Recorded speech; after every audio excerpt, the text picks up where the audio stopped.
Welcome to News Mongolia, where we bring you the latest stories and updates from across the nation and beyond. I'm Batsirin Namshar. On the News Mongolia today, Mongolia to boost its light industry sector. US and Mongolian law enforcement work together to strengthen mutual legal assistance.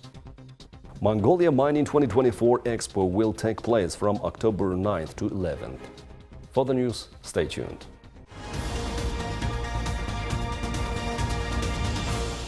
The safety of food containers is a critical issue as they come into direct contact with the food we consume.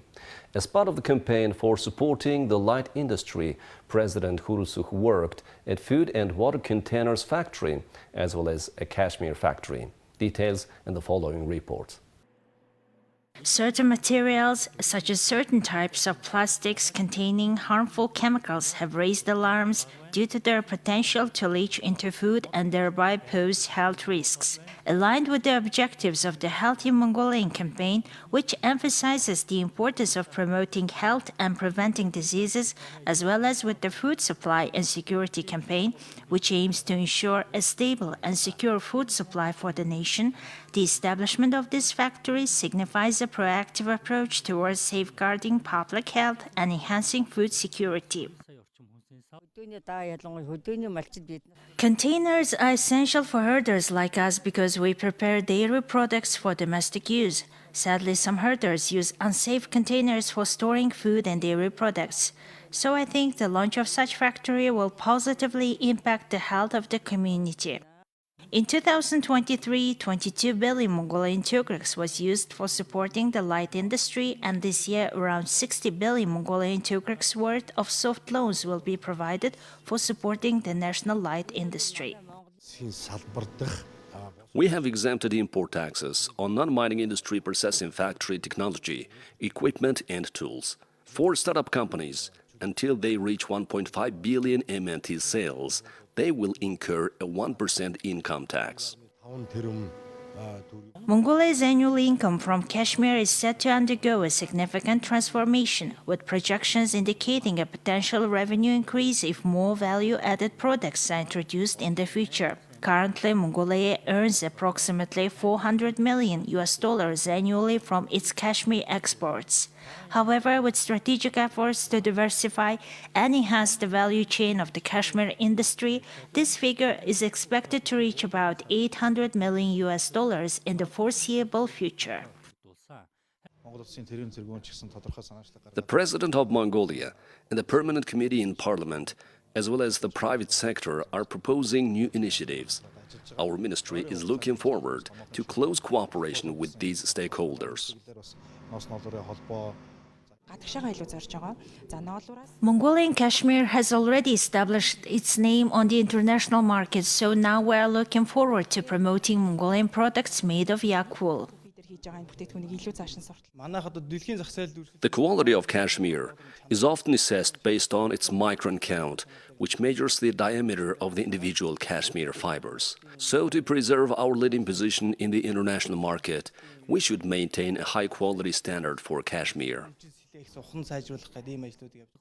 Supporting the light industry is essential for fostering economic growth, promoting innovation, and creating employment opportunities. More than 60 law enforcement professionals from the Prosecutor's General's Office, the Independent Authority Against Corruption, and the National Police Agency participated in the training on mutual legal assistance on March 22nd to 27th and April 2nd to 3rd in Ulaanbaatar. The joint effort of the U.S. government, the International Development Law Organization, and the Independent Authority Against Corruption will facilitate stronger cooperation between law enforcement agencies in Mongolia and the United States to combat criminal threats. This effort is part of the Mongolian Institutional Integrity and Transparency Project, funded by the U.S. Department of State. The United States is committed to working with Mongolia in fight against corruption and transnational organized crime. You're watching News Mongolia. Now let's take a look at Mongolia's current affairs. The 13th edition of the Mongolia Mining International Expo is set to take place from October 9th to 11th at the Bointoha Sports Palace in Ulaanbaatar. This highly anticipated event will showcase cutting-edge solutions, equipment, and techniques from around the world, all of which are designed to drive innovation and advance the mining sector. With a focus on the latest technologies and best practices, this exhibition promises to be an invaluable platform for industry professionals, investors, and stakeholders alike. Every year, Mongolia Mining hosts around 150 to 200 exhibitors, including foreign and domestic mining companies, exploration firms, service providers, equipment suppliers, consulting companies, financial institutions, and various businesses related to the mining sector. The event serves as a comprehensive showcase for products and services, creating a dynamic environment for business promotion, networking, and knowledge exchange. Now let's take a look at the currency exchange rates provided by Mongol Bank.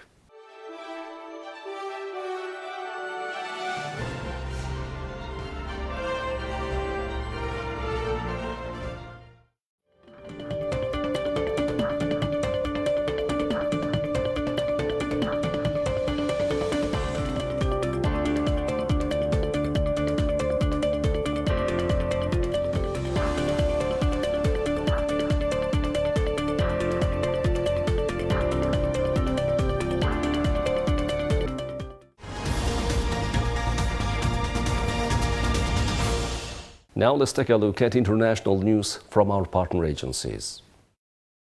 NATO Secretary General Jens Stoltenberg welcomed Allies' pledges to send more military support to Ukraine, but warned the situation on the battlefield remains serious. Stoltenberg told a news conference in Brussels that Ukraine needs more air defenses, more ammunition, and more aid. So NATO is not party to the conflict, and NATO will not be party to the conflict. But NATO is providing support to Ukraine to help them defend themselves. And we just have to remember again and again what this is. This is one country, Russia, attacking another, invading another country, moving forces, battle tanks, planes, missiles across the border to take control over Ukraine. And that's a blatant violation of international law.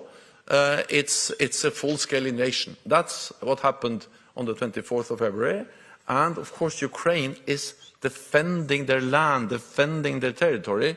And it is enshrined in international law, it's enshrined in the UN Charter, that self-defense is legal. You have the right to defend yourself. And that's exactly what Ukraine does. And we have the right to support Ukraine in defending themselves. And that's what NATO allies are doing. We don't have any plans of having any NATO combat troops inside Ukraine. There have been no requests for that, but the Ukrainians are asking for equipment, for ammunition, for weapons, and we are providing that to Ukraine. That doesn't make NATO allies party to the conflict, but we support Ukraine in upholding the right for self-defense. NATO celebrates on Thursday 75 years of collective defense across Europe and North America as Russia's war on Ukraine enters its third year and sorely tests the allies' resolve, while rising populism gnaws at their unity. NATO allies cannot agree on whether to arm Ukraine. As an organization, the alliance only provides non-lethal support like transport vehicles, fuel, combat rations, medical supplies, and mining equipment. However, many members provide arms and ammunition bilaterally or in groups. Stoltenberg on Thursday welcomed nearly 600 million euros from Germany for the Czech-led artillery initiative, as well as 10,000 drones from the United Kingdom, more missiles and armored vehicles from France, as well as a new package of aid from Finland worth 188 million euros. The bulk of NATO's efforts since Russian troops began massing for the invasion has focused on reinforcing its own borders near Russia and Ukraine to dissuade Putin from targeting any of the allies next. The United Nations is estimating that 18.6 million people in Myanmar will need humanitarian assistance in 2024, a ninefold increase since February 2022. OCHA Director Lisa Doughton told the Security Council that food insecurity is affecting nearly 13 million people, or 25% of the population. The update comes as the United Nations leading human rights body agreed Thursday to measures aimed at putting pressure on Myanmar and Iran, whose governments have been accused of using violence against their own people. Since November 2023, renewed conflict in Rakhine State, including shelling in urban areas, has been severely affecting the lives of people in all its communities. The stateless Rohingya population is particularly vulnerable and is increasingly caught between two fighting parties. The rise of intracommunal tensions is also of great concern, reminding us of the devastating consequences from the 2012 and the 2017 crises. The United Nations Assistant Secretary General Mohammed Khalid Khiyari said fighting between the military and Arakan army in Rakhine has reached an unprecedented level of violence, compounding pre-existing vulnerabilities in Myanmar's poorest region. In Rakhine State, fighting between the military and Arakan army has reached an unprecedented level of violence, compounding pre-existing vulnerabilities in Myanmar's poorest region. The Arakan army has reportedly gained territorial control over most of central Rakhine and seeks to expand to northern Rakhine, where many Rohingya remain. Rescuers searched for missing people and worked to reach hundreds stranded on Thursday after Taiwan's strongest earthquake in 25 years sent boulders and mud tumbling down mountainsides, blocking roads.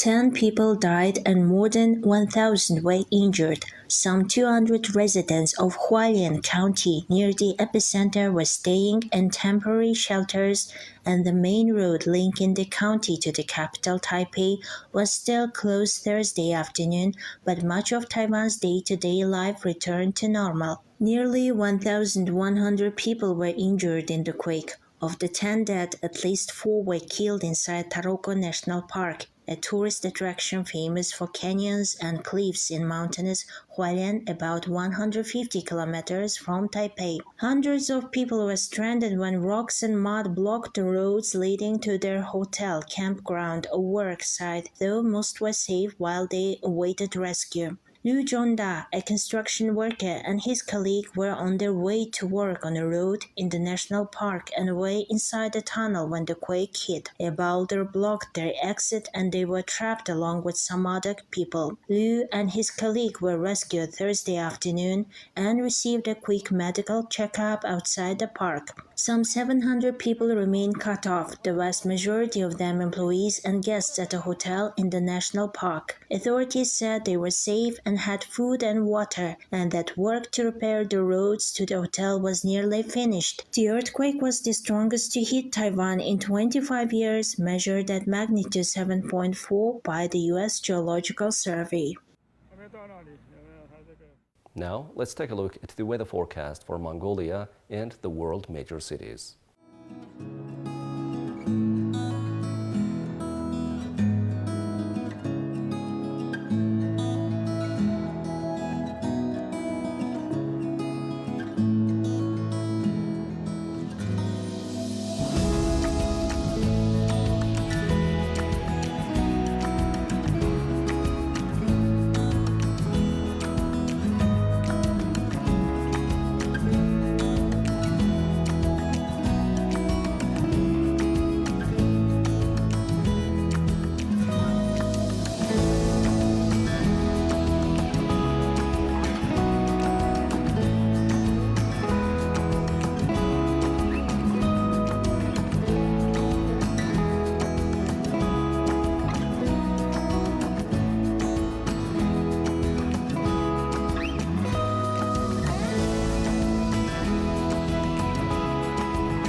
Well, that's all for today. Thank you for staying with us.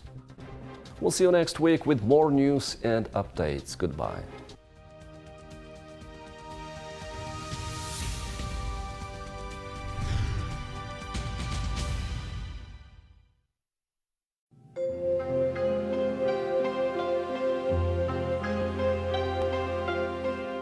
Өмнөг аймгийн 3 тэс суманд орших хэрмэн цав.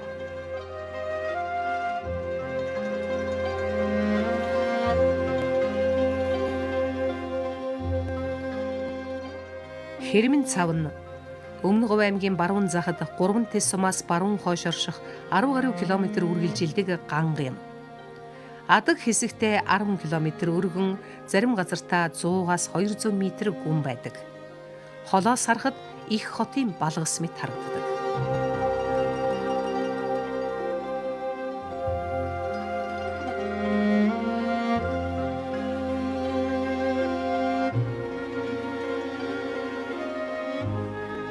Өмнөг аймгийн болон Монгол улсын 9 гайхамшигын нэгдээ зүй ёсоор багтдаг.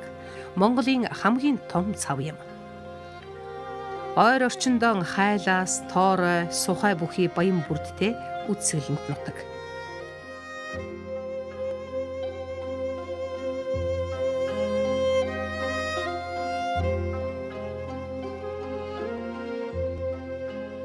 Хэрмэн цавын талбай нь 250 хавтгай дөрвөлжин километр бөгөөд эндээс эртний үлэг гүрвэл, хөхтөн, шавж, шувуу, яст мэлхий, матар, нуур усны амьтад болон олон зүйл ургамлын олдврыг нээн илрүүлсэн нь Монголын говийг дэлхийд үлэг гүрвлийн хамгийн их олдвортой, тэдгээр нь бүтэн олддог дэлхийн шинжлэх ухаанд нэн чухал газар нутаг болохыг баталсан байна.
Өдрийн мэдрэг үзэгчдээ эхлээд анхааруулах мэдээллийг хүргэе.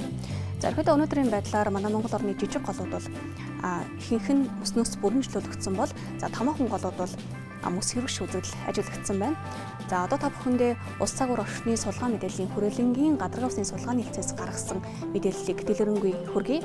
За ерөнхийдөө өнөөдрийн байдлаар буюу 4-р сарын 5-ны өдрийн байдлаар манай Монгол орны ихэнх гол мөрөн нуурт хаврын мөсний үзэгдэл төвчиж эхэлсэн бөгөөд за усан зах үүсэх, мөс харлах, мөс байрандаа хайлах, мөсөн дээгүүр ус урсах зэрэг үзэгдэл зөнхлөн ажиллагдаж байгаа бол за зарим жижиг голууд мөснөөс бүрэмжлүүлэгдсэн байна.